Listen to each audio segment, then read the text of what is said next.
前幾集深圳篇，我哋就去咗深業上城，介紹過一間食潮州菜嘅餐廳啊，叫善九爺。唔知大家有冇去試啊？未嘅話就記得睇返我哋嘅好介紹咯。而今集呢，再介紹間粵菜館俾大家，尤其佢嘅初戀咕嚕肉啊，喺2024年廣州亞洲美食節啊，榮獲亞洲地標美食噶。今次介紹嗰間餐廳啊，係位於外街嗰邊噶，叫做木棉。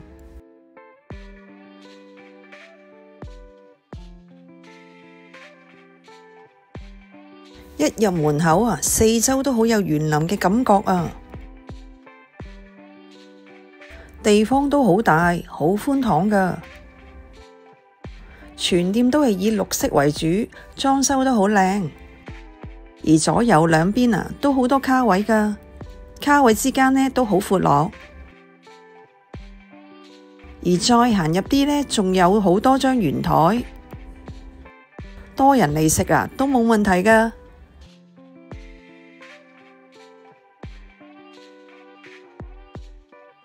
咁啊，侍應呢都好好安排咗我哋坐一個好舒適嘅卡位嘅。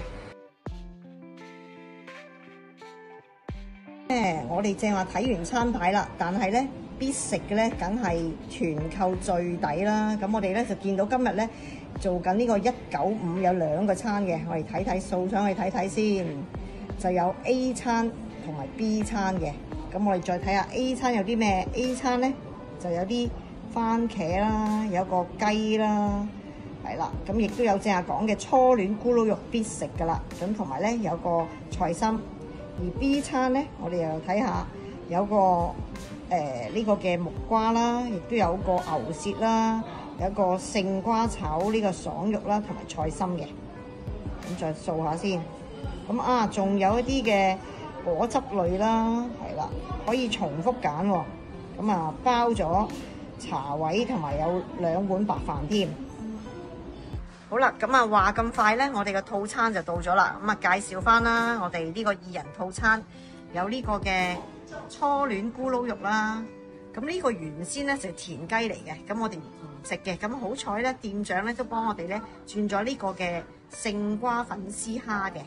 咁跟住仲有個菜心啦，同埋呢，哇2杯好好味嘅嘢飲，同埋呢個前菜番茄。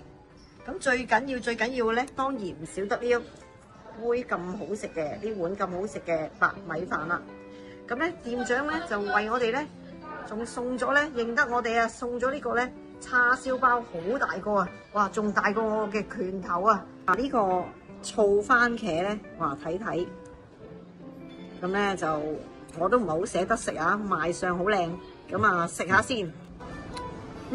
好香嘅甜醋，同埋咧有少少桂花味。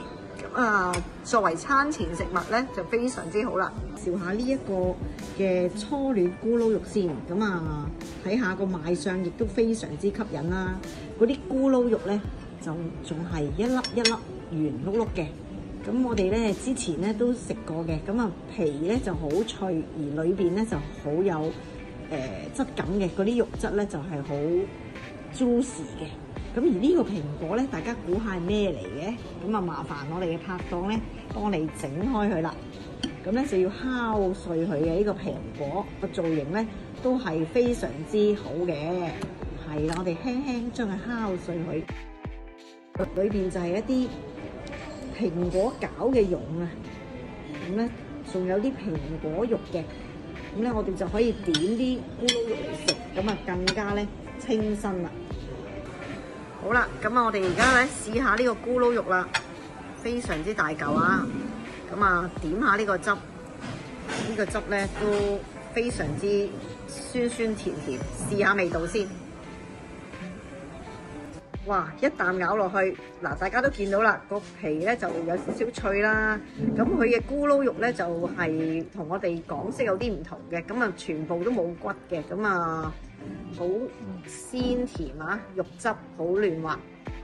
好啦，呢個咧其實咧喺我哋當中咧最唔顯眼、賣相最冇乜特色嘅菜心，俾我哋差唔多食晒啦。